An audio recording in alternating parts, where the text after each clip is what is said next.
In a relationship between a man and a woman, what is the biggest problem that you see today that women face that are holding them back from staying in a healthy relationship? And what's the biggest problem that men are faced with in them being happy with their partner if they're in a relationship? So I always talk about healing. And I do believe that healing is the number one biggest issue. But I want to take a different angle here.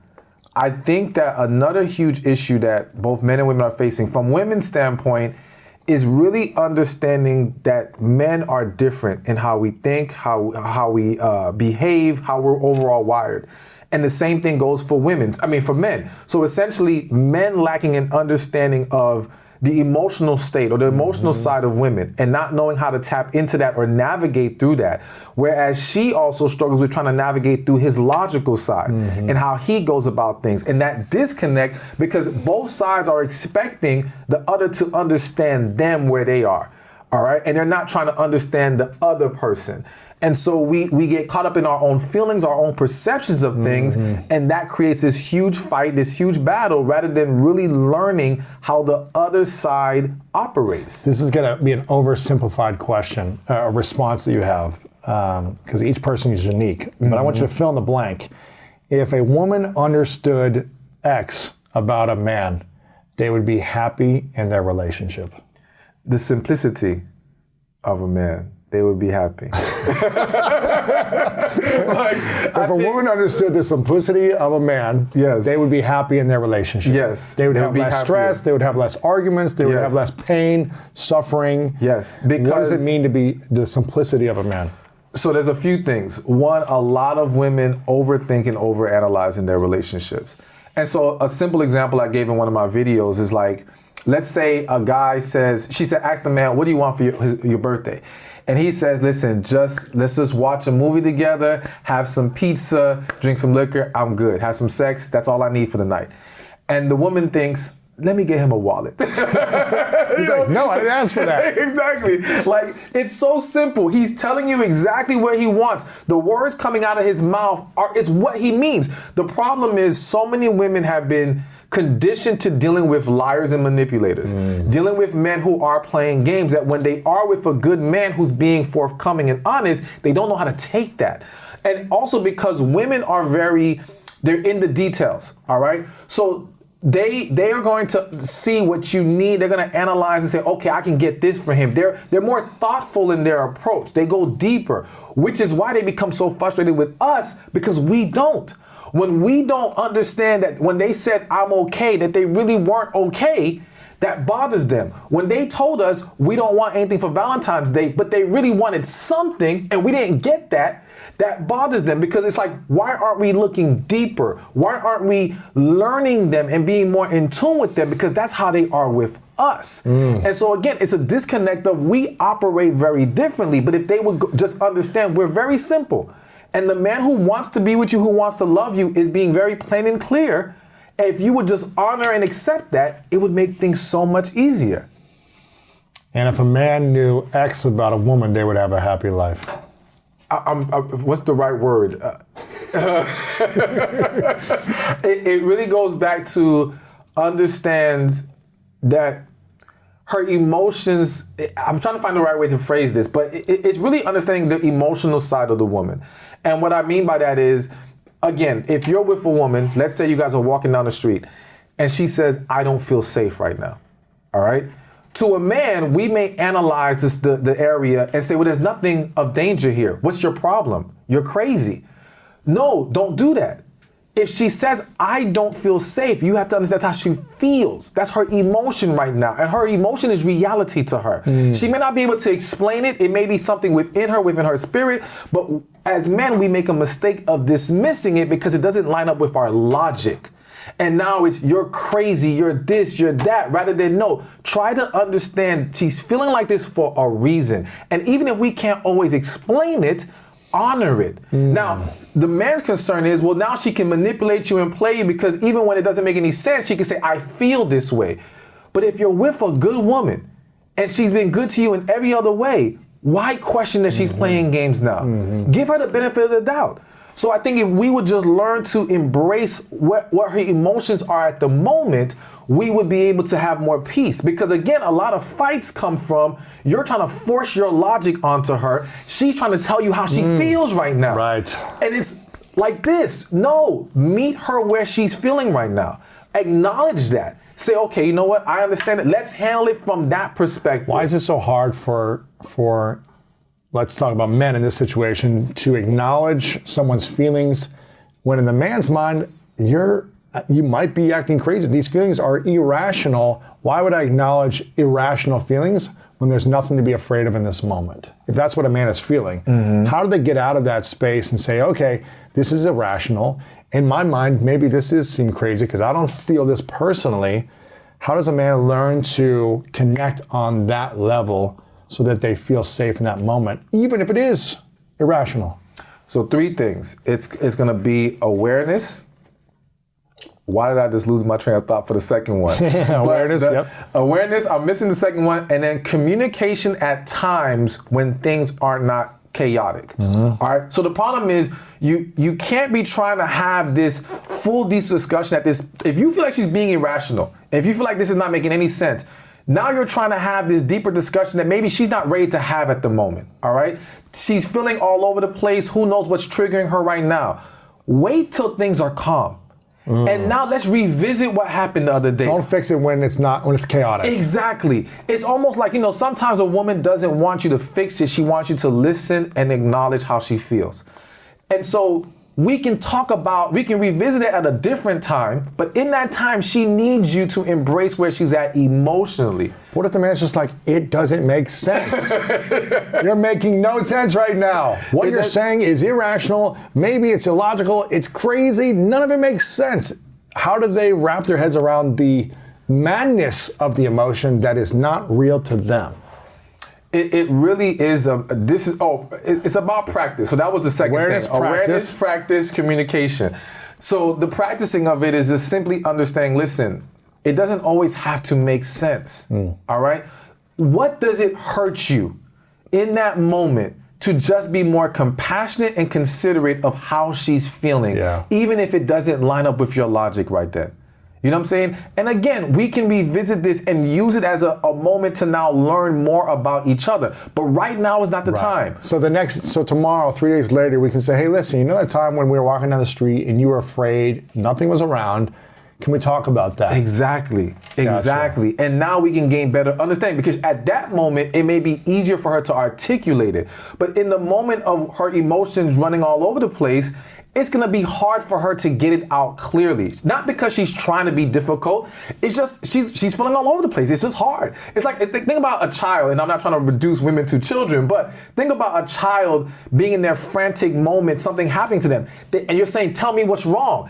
They can't tell you. It's hard for them to say it. But once they're calmed down and at a better place, they can. Absolutely. So we got to be patient as well. We got to be patient with each other and give grace. We're going to have moments where, it may not make sense. But again, overall, if you're with a good woman, why act like she's being difficult or evil right now? Absolutely. There's a lot of good women. Speaking of good women, there's a lot of good women out there that are friends of mine who are single. And they've been single for years.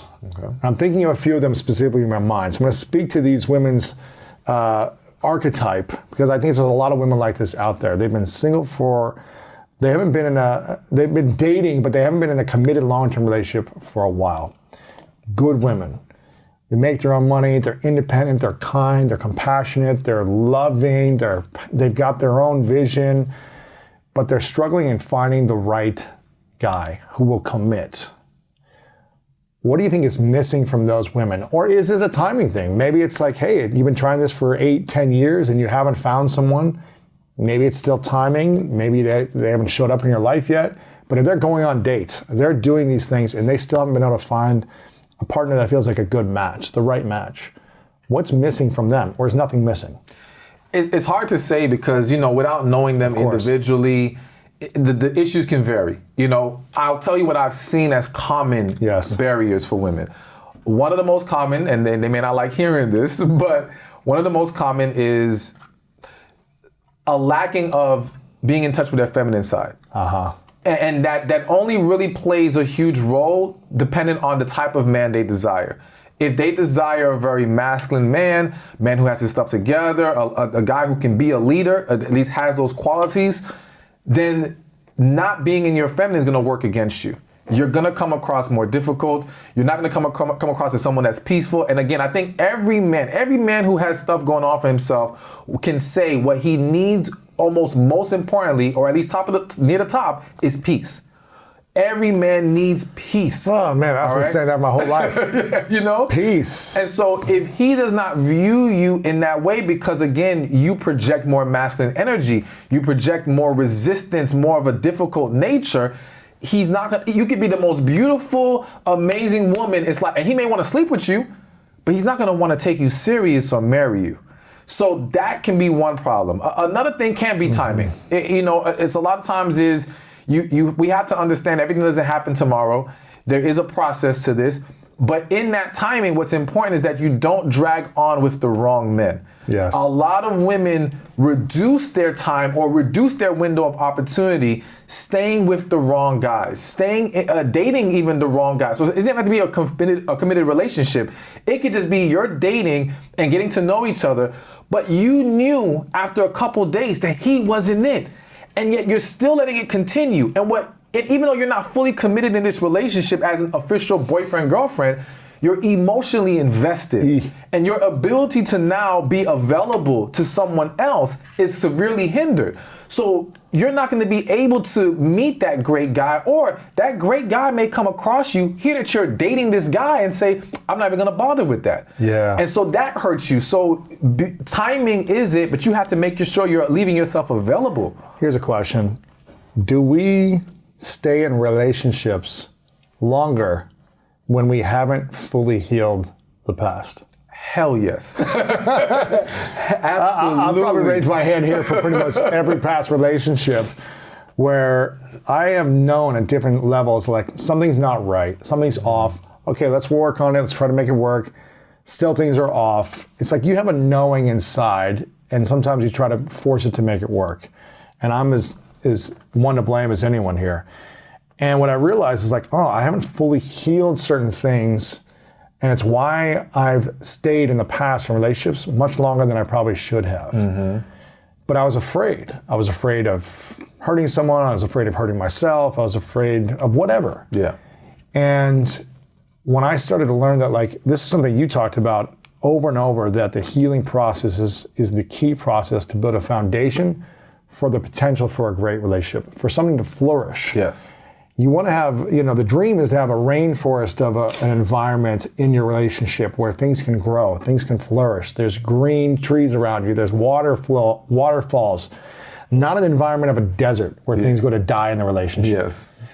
And I don't think we can truly allow things to grow if we don't learn to heal. And that's something that you taught me years ago, and you teach so many people around the world this.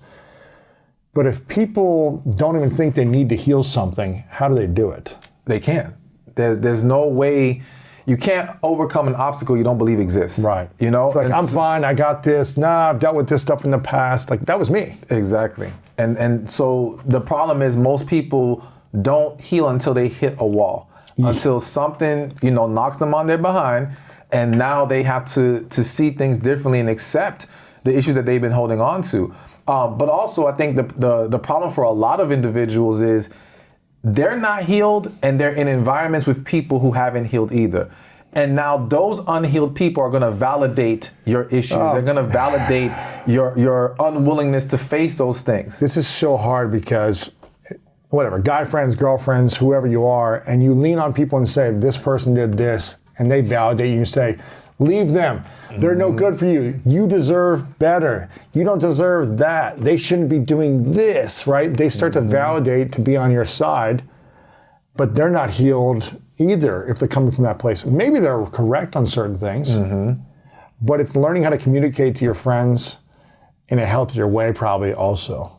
Well, but I think, yes, because a lot of people, they tell their friends the bad and they don't always tell them the good. Yeah. So the friends have a very skewed perception of the relationship or whatever situation that you're facing.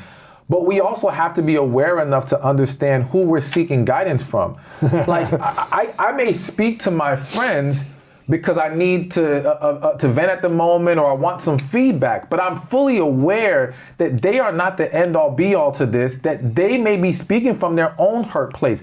I still can filter their perspective through the understanding of they're not healed enough to give me full, proper, great guidance, all right? But they might give a perspective that I needed to look at. And that's why I will still talk to them, because I want to hear different perspectives. I want to make sure I'm not missing any blind spots here, all right? So it's good to talk to different people, but only if you understand how to not just take them as, oh, well, my friend said this, so this is it. No, your friend may be broken too, and they're going to lead you down an even more broken path. Exactly. So the conversations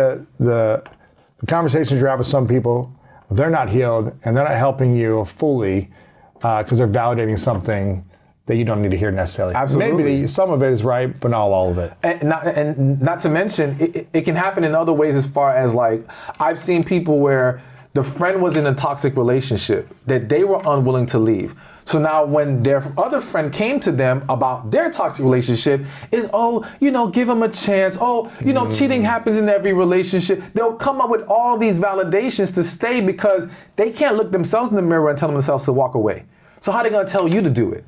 So all right. Hard. Now, some people can do that. Some people can still tell you opposite of what they're going to actually are willing to do. But a lot of people, consciously or subconsciously, are trying to validate how they would handle things or how they have handled things, all right? So if it's I would leave because someone called me out my name one time, then I have to tell you that you got to leave for that reason. Right. I can't tell you to be considerate of, well, maybe it was a mistake, maybe this can be fixed. Oh, no, because I drew that line, you need to draw that line.